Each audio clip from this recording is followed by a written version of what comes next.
Today we talk about fertilization during IVF.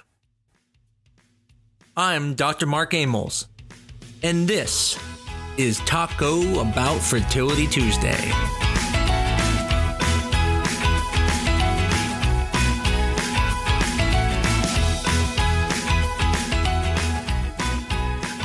Fertilization. I think we all understand it from a general sense, but I want to go a little bit deeper today. I want you to better understand what fertilization is and how it can sometimes be different than what you expect. If you've never been through IVF before, then you probably don't know that it's not black and white. And what I mean by that is, normally when you think of fertilization, you would think either it works or it doesn't work. Whereas in reality, there are more than just those two possibilities. And so today we're going to go over those so you can better understand it. To understand fertilization, you need to understand all the possibilities that can occur when you retrieve eggs. For example, the egg isn't just mature or immature, but there can also be other results such as germinal vesicles, sometimes abbreviated GV. There can also be empty zonas. And then the other possibility of mature and immature. Now, in prior podcasts, I have gone over the fact that every egg you have, you were born with.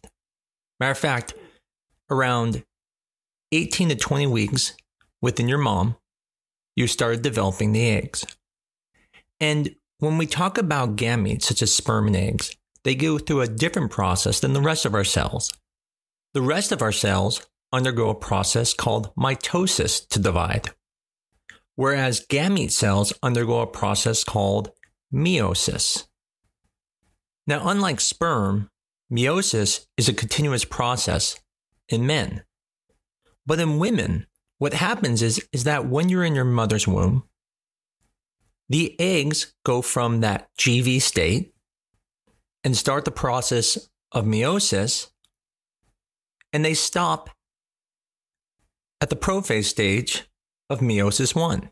And they sit there and wait until someday when they're called upon to then grow to the mature stage, which happens in meiosis 2.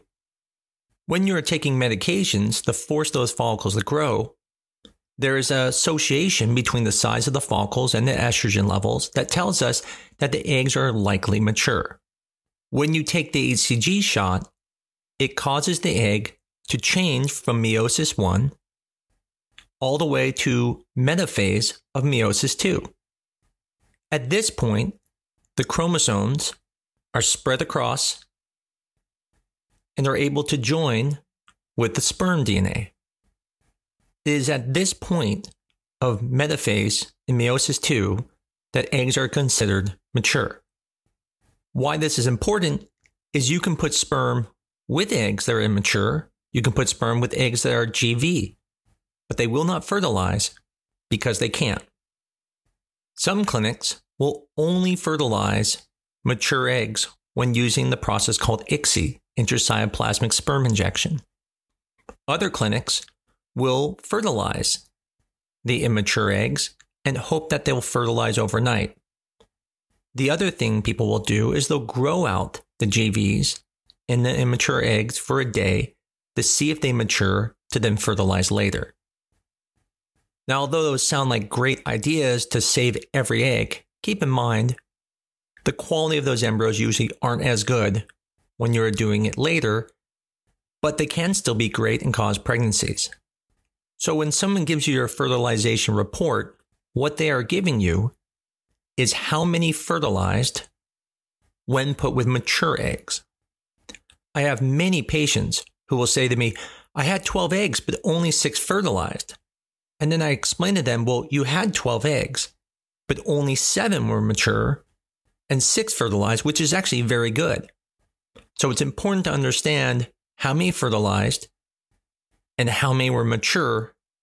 Then you can truly understand the fertilization report. So in summary, there are several different states the eggs can be in.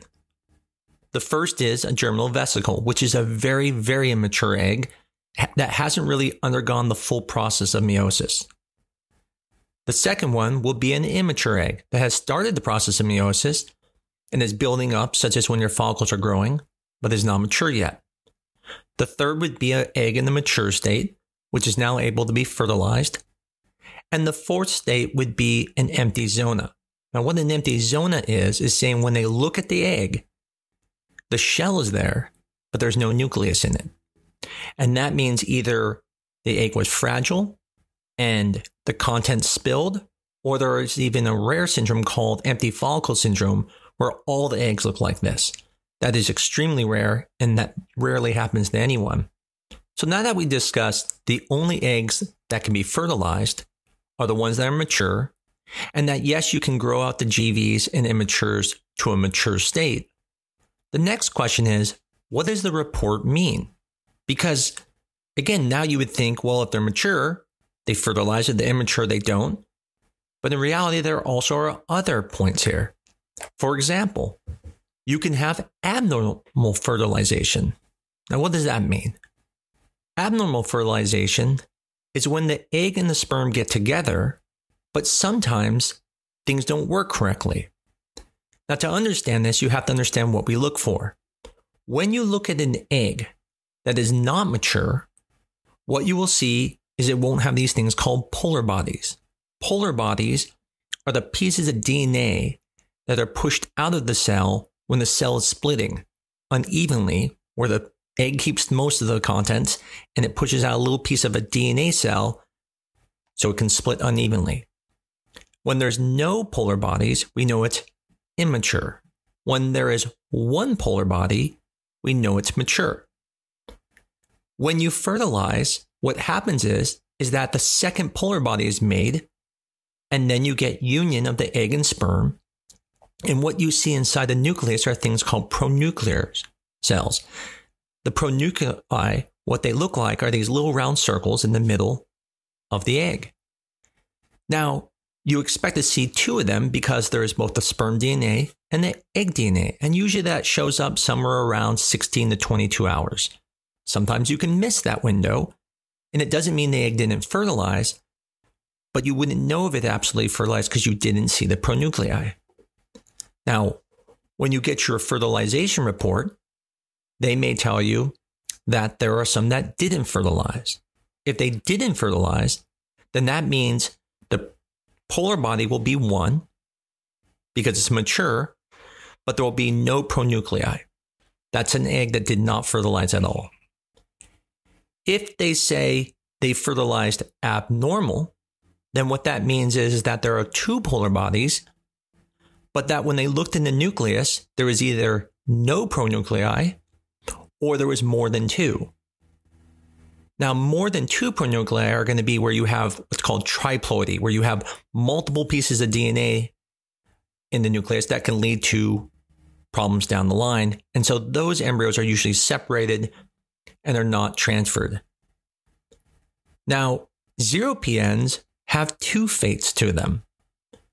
Some of them are just, they didn't fertilize normal, which means, yes, the sperm and egg got together. Yes, the cell divided, but for some reason, the DNA didn't work together as well, and the egg just stopped. The second thing that can happen is that we might have just missed the window. And so sometimes you'll be told that you only have 4 embryos that fertilize normal. And then a few days later, you'll be told you have 6 embryos. And you think, well, great, where did they get that from? You start freaking out. Maybe they have someone else's embryo. But in reality, it's those 0 PNs that we just missed the window on, and they just kept growing. So they fertilized normal the whole time. We just didn't know that because we didn't see the pronuclei during that window. So in summary, when you think of all the states for the fertilization report, you're going to get either it didn't fertilize, it did fertilize normal, it fertilized abnormal with either a 0 PN or multiple PNs. And then there's a last category, which is degeneration. And what I mean by that is that when you go and fertilize the egg, after it fertilizes, it can start breaking down. That could either be due to trauma at the time of ICSI. That could even just be to natural reasons. So those are going to be the states you're going to hear from your report. The last thing I want to talk about is how do we prepare the eggs for fertilization? When you are fertilizing eggs standard-wise, where you just put the sperm on top of the eggs, we actually just put the sperm with the eggs and we don't strip the eggs down to the zona. So that means we have no idea to know which ones are mature, which ones are immature, which ones are GVs, which ones are empty zonas, because we can't see them because there's all these cells around them. And so under a microscope, you can't actually see the egg that we need to see. Whereas when you're doing ICSI, you have to strip the cells around the egg. And so then we know for sure if it's mature or immature. Now, why this is important to you is because when you get the report the next day, we can then look at the cells, figure out they're mature or immature. But on the day of the insemination, no one can tell you which ones are mature or immature if you're doing standard insemination. Only if you're doing ICSI will they know which ones are mature or immature. And how that has an impact for you is, let's say you say, I want you to freeze 10 eggs, and then the rest of them we're going to fertilize. Then you really need to do ICSI, because otherwise they're just going to guess which eggs are mature by putting sperm on top of them. And they could be potentially fertilizing the eggs that aren't mature. Same thing if you're going to split eggs. You need to then know which ones are mature, which ones are immature. In the end, my goal was to make sure that people who have not been through IVF understand what to expect on that fertilization report. I wish it was just fertilized or not fertilized, but unfortunately, you have to look at the whole picture. Biggest question is, how many eggs were mature? The second question is, how many of those mature ones fertilized? Then, once you find out how many fertilized, it's how many did fertilize normal? And if any fertilized abnormal, were they 0 PNs or are we talking about multiple PNs? If it's 0 PNs, then there's the chance that those embryos will keep growing. If they are multiple PNs, then there's a good chance you won't be able to use that embryo. I hope this was helpful to patients who are going through IVF or who are thinking about going through IVF, or even helps people who have gone through IVF and didn't understand their fertilization report. Next week, I'm going to talk about the fate of embryos. What does it mean when the embryo stalls? Did it die?